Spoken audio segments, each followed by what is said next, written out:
Welcome!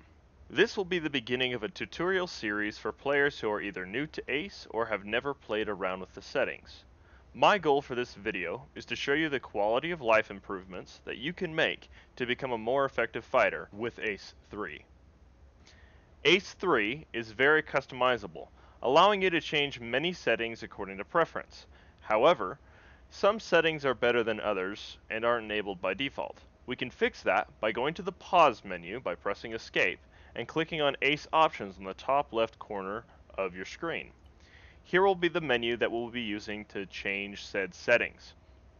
I won't be going over every individual setting, as you can see there are many, but I will be going over what the most important ones are and how they can improve your playstyle. Let's get to it. First, let's go over the keybind for the most important thing in ACE, which is the interaction menu. The interaction menu allows another layer of actions on top of the vanilla Arma 3 scroll wheel system.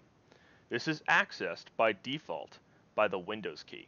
When you hold the key down, you'll notice the red selection circle that will appear on the center of your screen and 3D selections that appear on objects, people, and vehicles around you.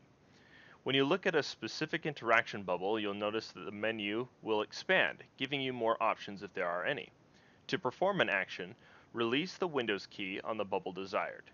There's also another menu, Self-Interact, which is accessed by holding Control and the Windows key. This menu contains all of the options that have to do with yourself, like repacking magazines, changing your team color, using your equipment, and even managing your radios. ACE Interact and Self-Interact menus allow you to access all of the actions of ACE. Please note that many of these actions you get are contextual, meaning that you won't always get all of the options all of the time. For example, you cannot drag or carry someone who isn't in an unconscious state. Only when they are unconscious will you get the option on their interaction menu. You can change any keybind with ACE or any other mod we will cover through the Configure, Controls, Configure Add-ons menu. Now that we've gone over the basics of interaction menus, we can begin to customize our ACE for what we want in-game. After opening the ACE Options menu, go ahead and click on the All Categories drop-down and select Medical. Pain Effect Type is a cut-and-dry option. You either have color flashing or chromatic aberration. I think that color flashing is way too annoying at high pain levels as it blocks 90% of your screen. So I use chromatic aberration. Still bad at high pain levels, but you are still able to receive more visual information on your screen than if you were to use color flashing. Style of menu medical gives you several good options, but right now they don't make sense, so we're going to come back to them in just a minute. Use medical menu should be enabled. This gives you an option for a menu that allows you to manage the medical system a whole lot better.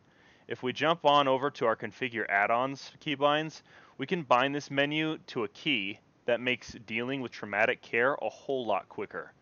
You don't have to deal with fighting the radial system to perform medical procedures on a patient or yourself anymore, so you can use your time a lot more efficiently. We can press this keybind while looking directly at someone to go to their medical condition menu and see the entire condition of their body.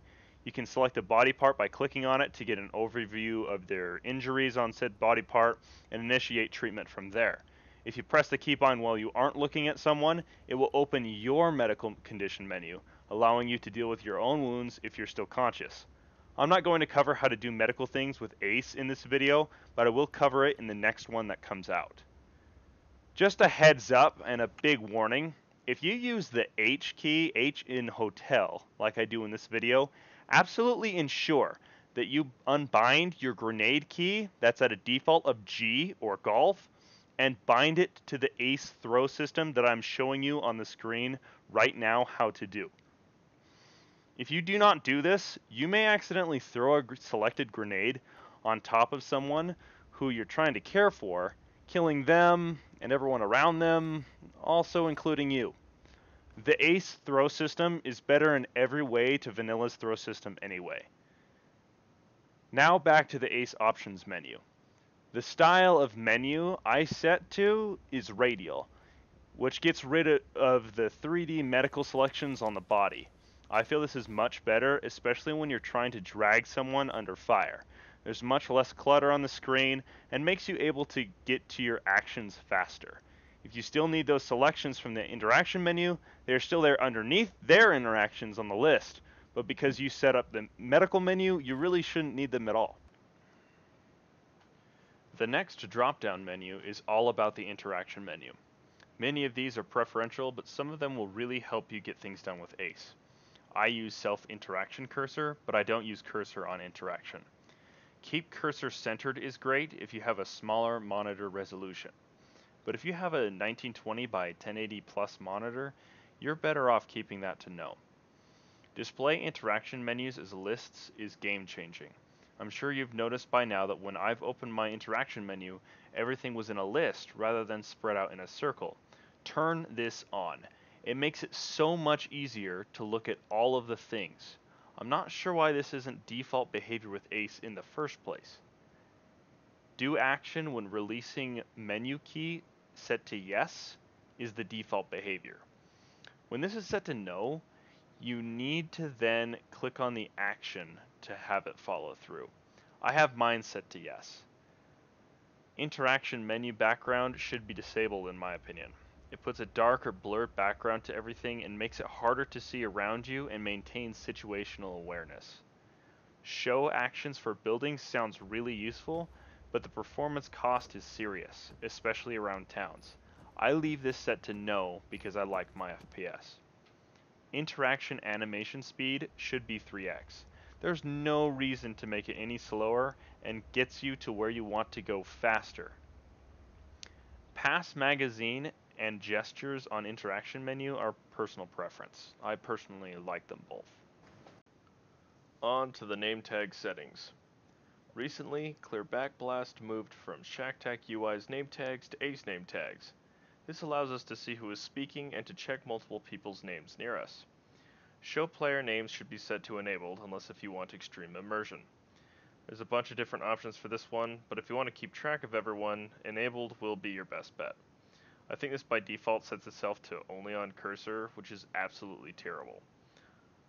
Show player ranks can help you identify who is who in a pinch. I recommend enabling this.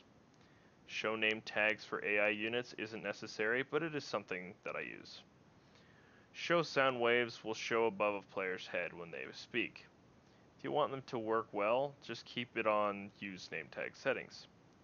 Name tag size should be normal unless if you play at really weird resolution. The next thing that's really nice to have is under the volume dropdown. On enabled, I set that to no, otherwise the sound reduction will always occur.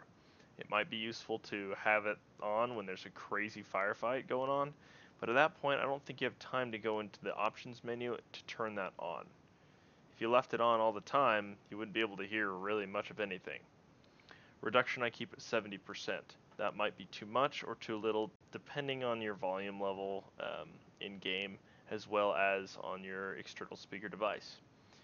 Fade delay is purely preferential, it's up to you. Lower in vehicles is the entire point as to why we're here in this drop-down menu. This saves you from having to adjust your volume every time you climb into a vehicle, as the game will just automatically lower it for you. This allows you to hear other players' voices and other sounds and events that are occurring outside of the vehicle. There's one more option that should be changed in the ACE options menu. It's only found in the All Categories drop-down, and it is the Make Inventory Display Bigger. Go ahead and set this one to large or very large. It'll let you see more things in your inventory and help you manage it a bit easier. And that's pretty much it for the ACE options menu. All of the other settings can be messed around with. Go ahead and experiment with them. Some things you might like, others you may not. At the end of the day, it's your game, your ACE. Do what you will with it. There's a couple more things you should be aware of, and they both have to do with key bindings. The first is with Acre radios, more specifically, how Acre handles going in between radios. The default Acre key usually gets people confused, so I'd like to show you how I handle my radios to keep my nets separate but easily accessible. Going into controls, configure add-ons and selecting the Acre 2 dropdown and unbinding default radio key and binding alt radio key 1, 2, and 3 respectively. Also take note of other extremely useful bindings. like open radio and direct speech volume control. Speech volume control allows you to set the amount that you will project your voice. All the way up is shouting, all the way down is whispering. Acre allows the AI mans to hear you, so when you're being stealthy, try to whisper and use radios. When you bind your keys to Alt Radio 1, 2, and 3, you will get the ability in the ACE Interact menu in Radios to set the radio key to its respective number. For example, if I want my 343 on caps lock and my 148 on shift caps lock, I set my 343 for multi-push to talk on 1, and my 148 on my multi-push to talk on 2.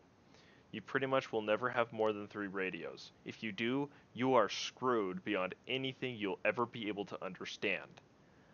Last but not least, CH View Distance Keybinds.